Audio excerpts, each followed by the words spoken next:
parler du côté effet rebond. Ah oui. Donc quand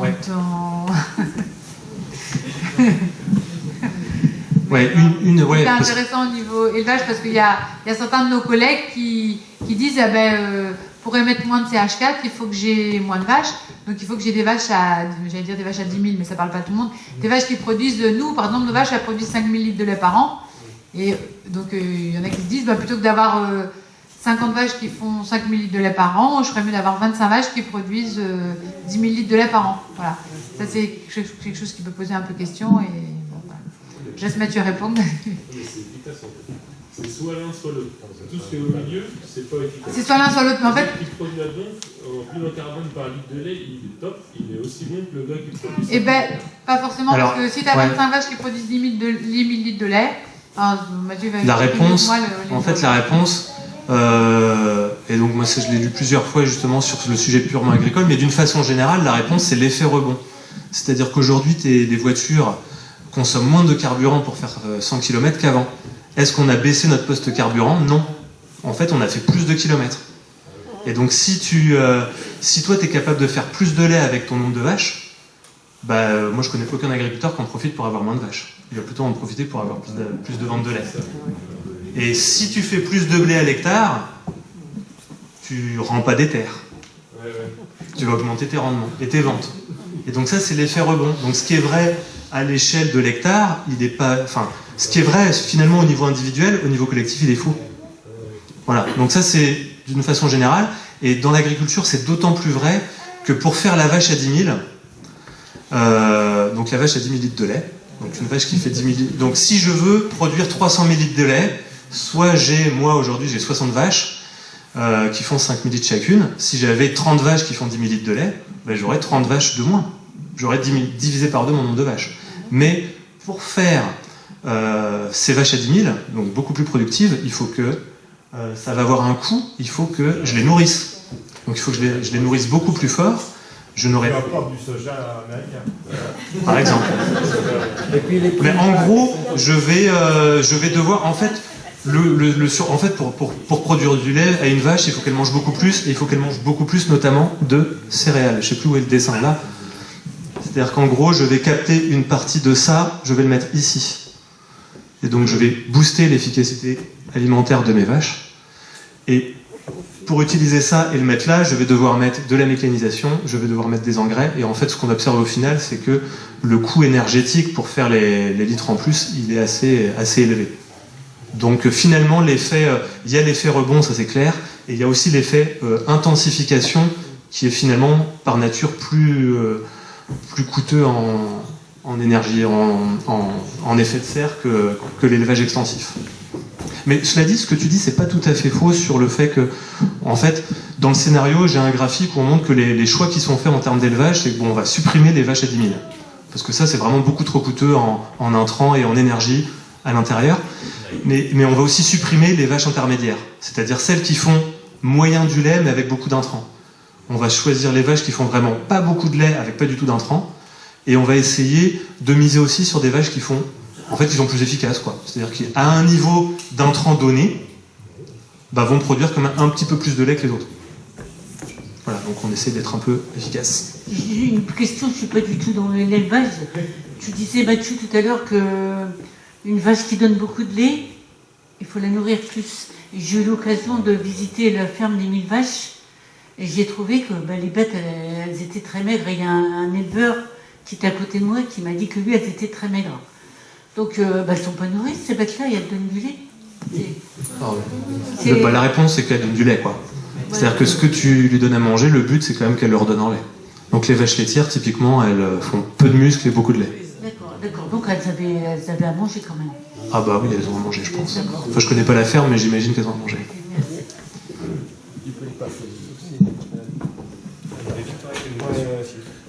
J'ai 2 micros. C'est d'abord Victoria. Oui, c'est toi qui parles en premier là.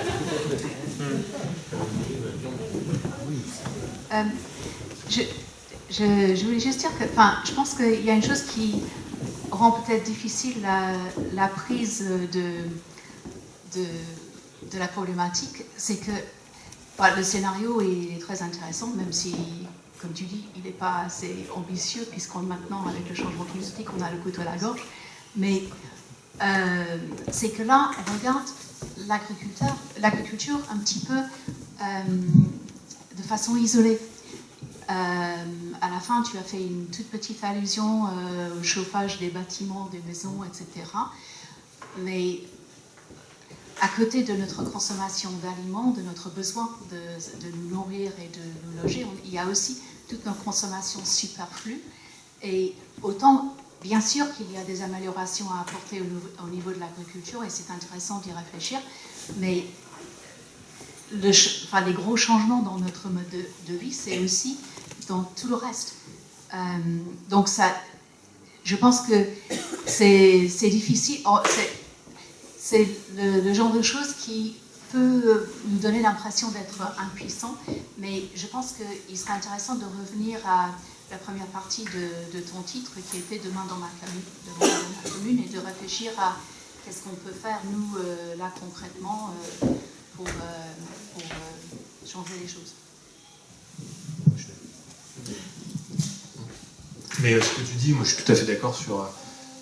J'avais utilisé le mot d'arbitrage, pour moi c'est clair comme ça, hein, c'est qu'on doit arbitrer sur qu'est-ce qu'on fait des énergies fossiles dont on ne doit plus se servir, donc comment on fait pour... Qu'est-ce qu'on sacrifie en fait, au niveau agricole, qu'est-ce qu'on privilégie. Ouais, mais je suis tout à fait d'accord. Et puis moi je suis assez d'accord pour... C'est aussi des arbitrages entre l'agriculture et d'autres postes. Ah ben complètement, oui, bien sûr. Ah oui, complètement. Parce que l'agriculture c'est nécessaire.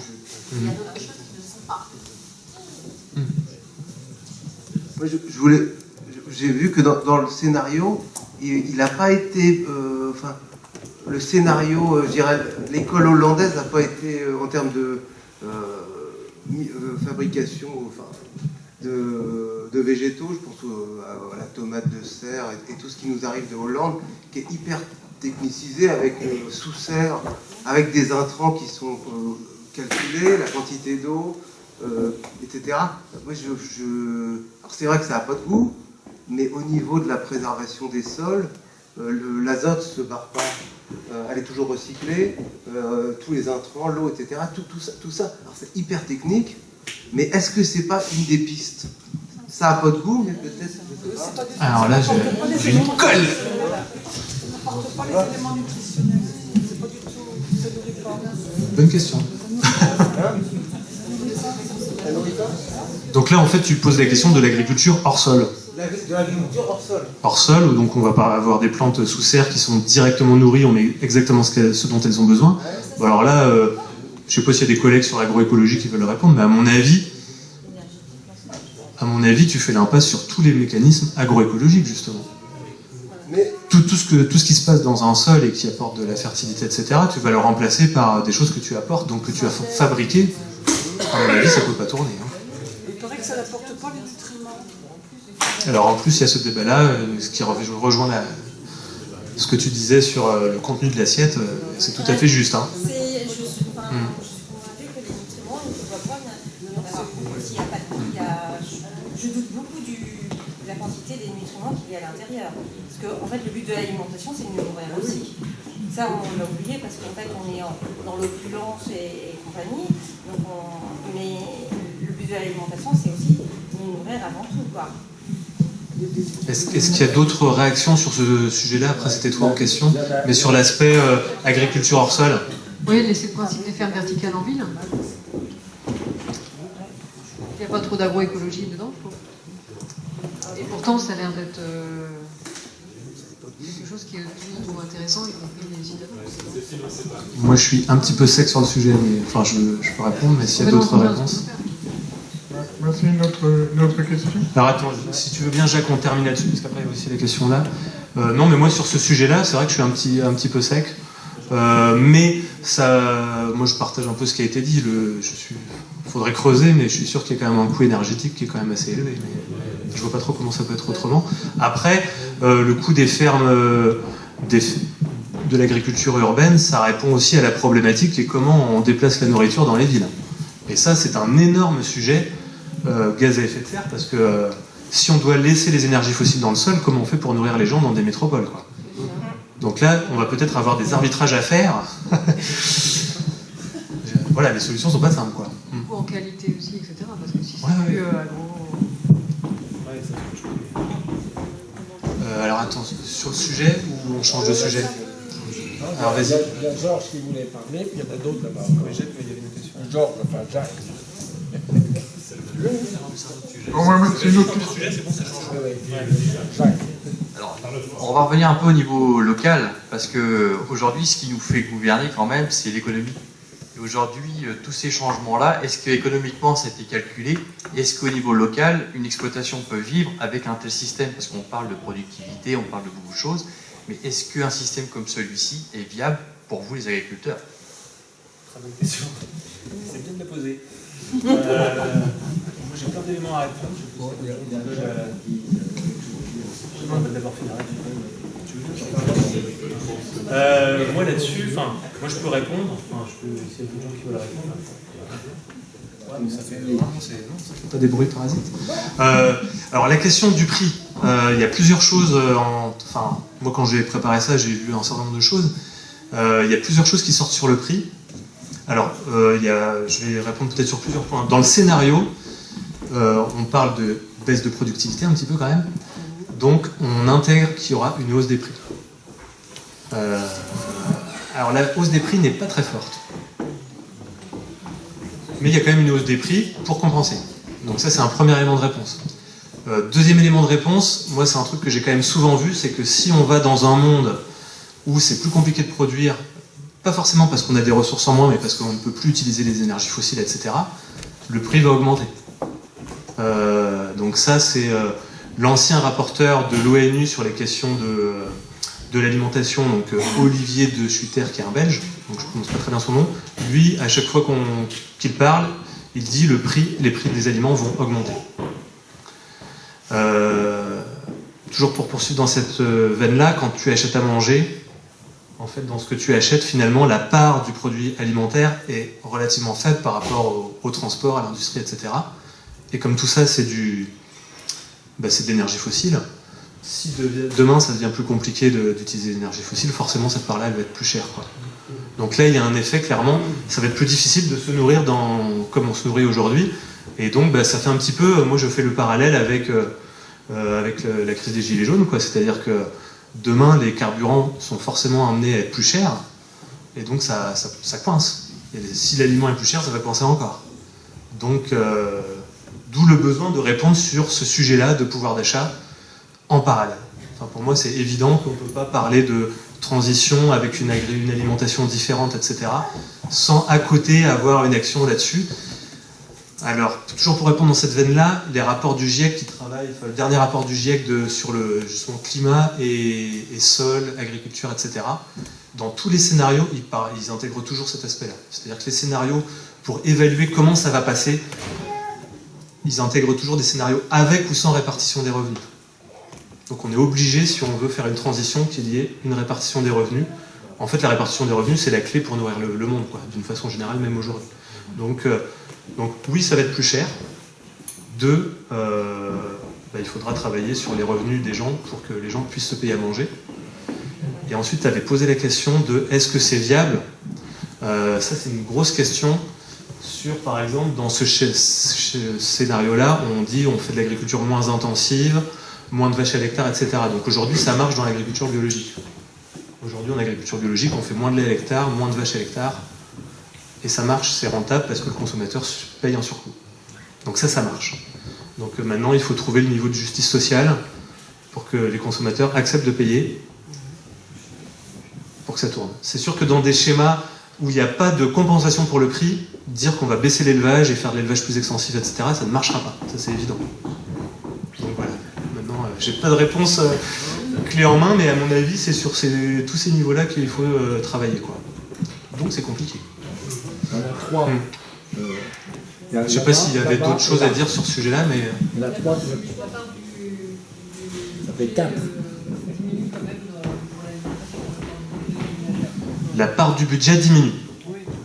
Donc on va revenir sur les arbitrages. Est-ce que ça a un sens de continuer dans un monde fini à pas trop accorder de dépenses pour se nourrir, est-ce que il va pas plutôt falloir mettre un petit peu plus d'argent là-dedans et moins d'argent dans autre chose? Ça peut aussi être, c'est une réponse. C'est pas funky, mais... Je pense qu'il y a une question de résilience des exploitations également. Il me semble que les exploitations dont on a parlé ici, que ça soit, qu'elles soient tournées vers l'agroécologie ou en agriculture biologique, sinon, elles sont plus résilientes, je pense, que la plupart des exploitations actuelles. Or, on va malheureusement dans un système climatique qui va se déréguler de plus en plus. Donc je pense qu'il est vraiment intéressant de trouver une agriculture qui s'adapte aussi à ces changements-là. Il est clair que quand il y a de l'agroforesterie, par exemple, et plein d'autres systèmes dont on a parlé tout à l'heure, il y aura une meilleure résilience et donc voilà, un rendement à peu près maintenu, quoi.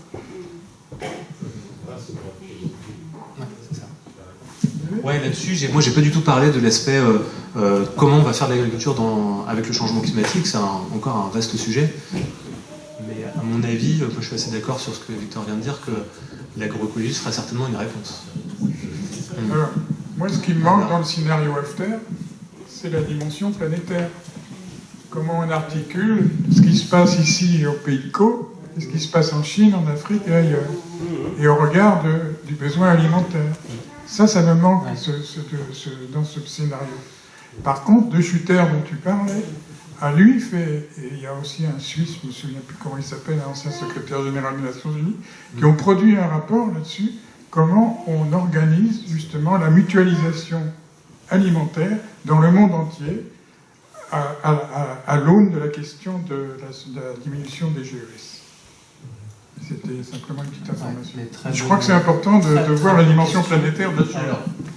J'ai simplifié la présentation, mais elle est en partie dans le document.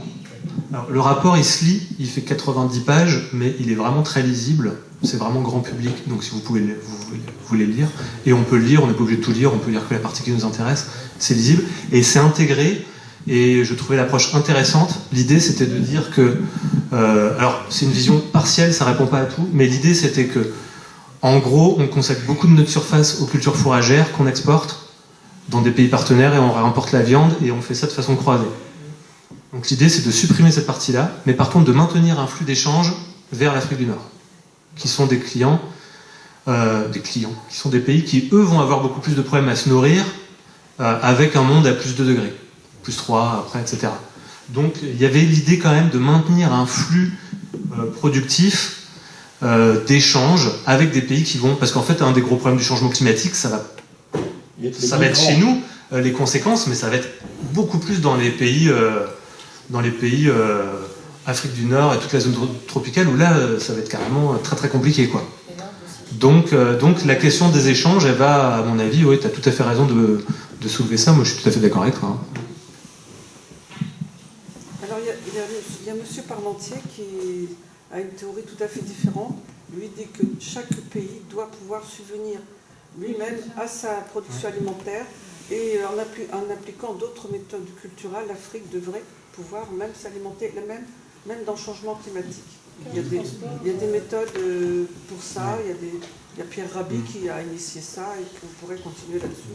Et chaque pays doit pouvoir s'alimenter lui-même, ce qui évitera les transports de production, etc. Moi, ce que tu dis, c'est en effet moi ce que j'ai appris quand j'étais étudiant. On parlait vraiment de ça, de régionalisation du monde, et qu'il y ait une souveraineté alimentaire par région du monde, et que justement on limite les échanges qui peuvent être destructeurs en fait. Et donc je partage plutôt ce que tu dis, et donc ça complexifie encore le système.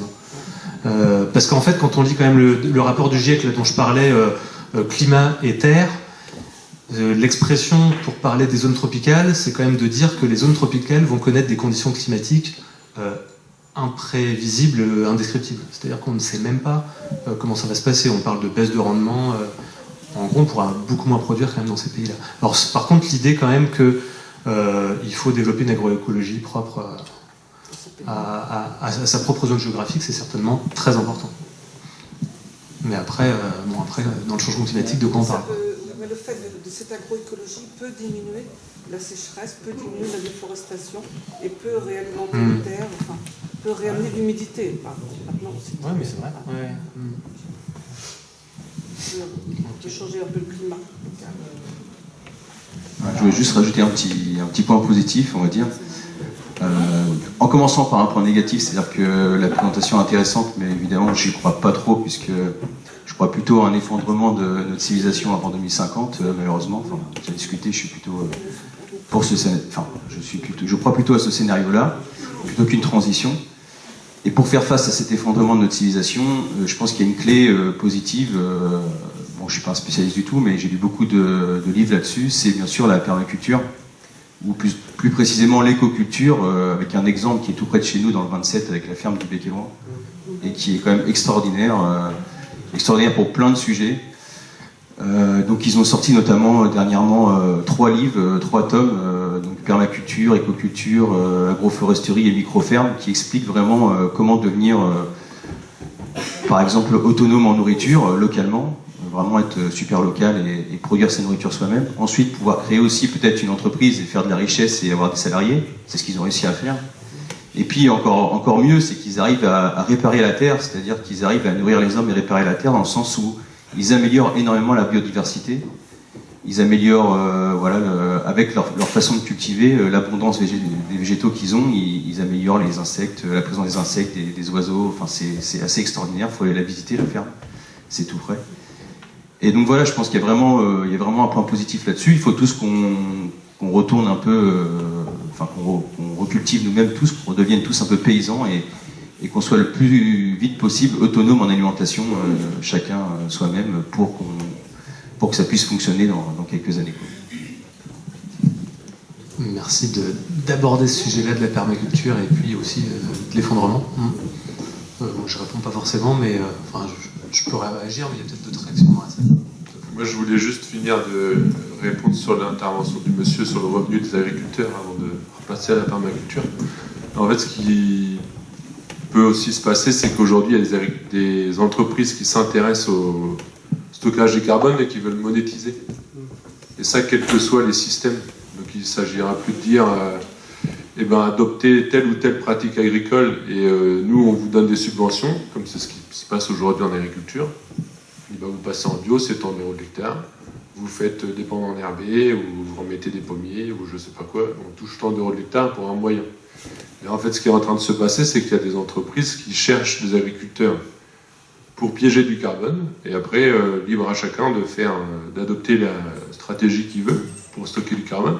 Et en fait, ça, pour l'instant, c'est une source de revenus qui est bloquée au niveau politique. Mais en fait, ça se développe en Autriche, ça se développe en Suisse, ça se développe en Allemagne, ça se développe dans les grands pays où il y a l'agriculture de conservation. Et pour l'agriculture conventionnelle, c'est sûrement ça qui va se développer, c'est plutôt le paiement d'un service agroécologique, plutôt que l'augmentation du prix de la matière première, que en gros le consommateur lui aura du mal à payer, ou que de façon stratégique, on ne veut pas que les consommateurs s'apprêtent à payer plus pour leur alimentation, parce que s'ils consacrent plus que 8 ou 10%, ils n'achèteront pas de téléphone, de tous ces trucs-là qui font soi-disant tourner la croissance. Donc voilà, pour le côté vif de ces pratiques-là demain, moi je compte pas trop sur le prix vraiment de ma patate, je compte plutôt sur le fait d'être payé pour purifier l'air et... Les entreprises. Parce que... Les entreprises, pourquoi elles veulent ça? Pour continuer à prendre l'avion? Peut-être, mais si tu veux, ce qui se passe au niveau agricole, c'est que dans les pays où ils ont mis ça, les agriculteurs, ils peuvent... après, on ne sait pas comment ça va se passer en France, vu qu'il n'y a personne qui le fait en France. Mais les agriculteurs, ils sont payés, il y a une analyse de sol. Ils disent, écoutez, on revient dans 2 ans. Si la quantité de carbone dans votre sol a augmenté, on vous paye, c'est des chiffres assez hauts, on vous paye par exemple 100 € de l'hectare. Oui, mais la question c'est pourquoi les entreprises veulent faire ça? Mais parce qu'elles veulent continuer à polluer. Voilà, donc ça n'apporte rien au niveau du changement climatique. Parce que si tu prends un pays de la taille de la France et que si tous les paysans ils gagnent 1% de matière organique, le scénario là, c'est pas on diminue de moitié, c'est on piège tout. Oui, mais ça c'est quand on regarde uniquement l'agriculture. Non, je ne regarde pas tout l'agriculture, on regarde le pays là. Là, on parle de diminuer les émissions. Si on paye les agriculteurs pour piéger le carbone, on ne va pas être à diminuer les émissions, on va piéger tout. Et on va même faire plus que ça. Donc, non seulement 100% élimination des émissions, Non. donc, alors que là, on Pas a tout. un T'élimines scénario pas tout, t'en que as moins. Mathieu qualifie ambitieux avec une réduction de 50%, mais en plus, on va piéger des émissions de gaz à effet de serre produites par d'autres secteurs. Je pense que c'est un petit peu... C'est le 4 pour 1000 de Stéphane Le Foll et sur lequel discutent les agriculteurs qui s'orientent vers l'agriculture de conservation et qui s'appuient sur des essais français ou étrangers qui montrent qu'en fait, piéger 4 pour 1000 de matière organique par an, on peut faire largement bien plus que ça. Après, c'est de la même ordre qu'un scénario comme ça. Hein. C'est un scénario, c'est impossible, c'est... Enfin, Stéphane Le Foll, il a eu un petit peu sa chance. Non, mais c'est capter du CO2 dans le sol, c'est quand même un levier qui est intéressant. Maintenant, moi j'entends tout à fait ce que tu dis. Il faudrait qu'on puisse chiffrer. Alors, j'ai aucune idée de comment chiffrer ça. Puis il y a plein d'autres effets induits sur les ruissellements. Qui sont bons. Qui sont bons. Ouais, non, mais c'est sûr que stocker du carbone dans les sols grâce à l'agriculture de conservation, c'est évident que c'est une des solutions, quoi. Monétisé, payé par des Ouais. entreprises. Et pourquoi? Oui, ce que tu veux dire, c'est que comme on va à côté continuer à prendre l'avion, alors qu'il faudrait baisser, en fait, c'est ça qui pose problème.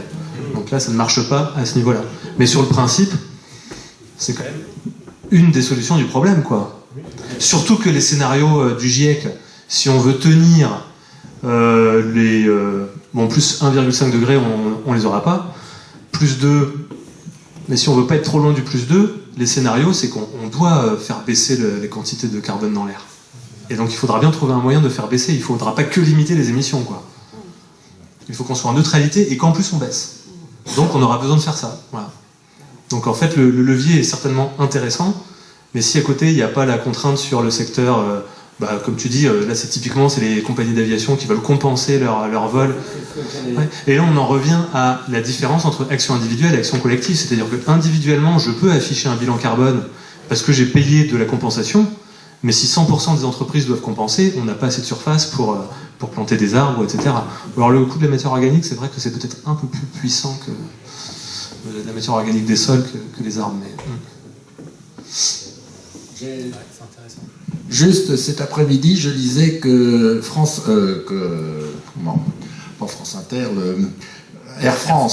Air France pour les vols domestiques pense arriver à la neutralité carbone en achetant, comme tu dis, justement ce genre de choses. Donc ça c'est du pipeau.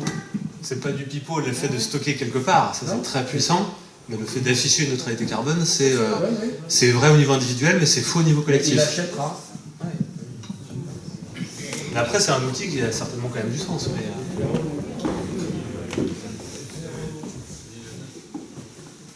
Jonas, tu voulais...